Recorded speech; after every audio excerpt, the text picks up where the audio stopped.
Ever wondered why chocolate doesn't grow on trees? Or does it? Well, buckle up because we're about to unwrap the sweet mysteries of chocolate. It all starts with the cacao tree, a rather unassuming plant that holds the key to our chocolate cravings. Just imagine if we could pluck a bar of chocolate straight off a tree. Wouldn't that be a dream? Alas, nature has a sense of humor. Instead of ready-to-eat treats, the cacao tree offers us cacao pods.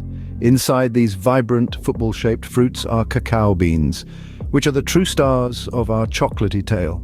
They may not look like much, but these beans are the magical starting point of every piece of chocolate you've ever savored.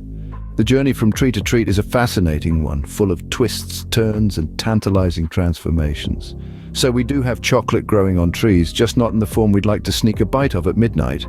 What's the secret transformation that turns bitter cacao beans into melt-in-your-mouth chocolate? Magic? Almost. Imagine a cacao bean as a shy, unsightly creature, tucked away in its shell, waiting for its grand makeover.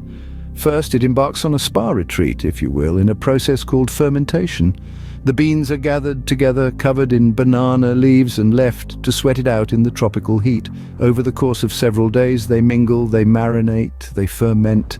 It's all very social, very steamy. Next, they're sent out to sunbathe, not for a tan, mind you, but to dry out and harden. Just like a good British summer, this can take up to a week.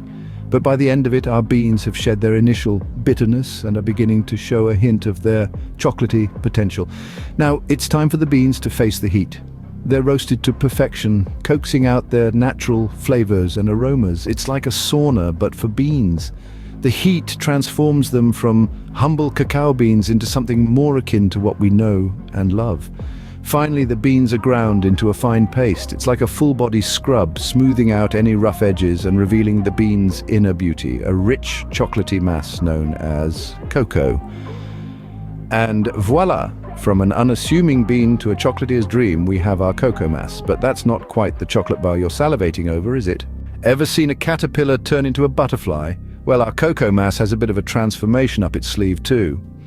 Just like a master baker at work, we start by adding sugar to sweeten the deal and then a dash of milk for that creamy texture we all crave. Now imagine a baking show where the cake batter decides to take a rebellious turn. Our cocoa mass is no different. It needs a little persuasion to become smooth and shiny. This is where conching comes into play. It's a process that involves grinding and heating the chocolate, a bit like a cocoa masseuse, kneading the stubborn lumps away. Then comes tempering, a meticulous process of heating and cooling the chocolate to give it that glossy sheen and satisfying snap. It's akin to an intense yoga session for our chocolate, finding its zen before it's ready for the world. So there you have it, a chocolate bar fresh from its cocoon and ready for your consumption. So now that you know the journey of your chocolate, does it make it any less tempting? I dare say not.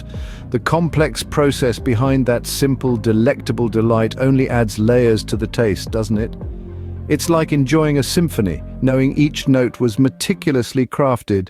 It's not a mere indulgence, it's a cultured appreciation of art, my friends. So the next time you bite into a chocolate bar, remember you're not just satisfying your sweet tooth, you're appreciating a work of art.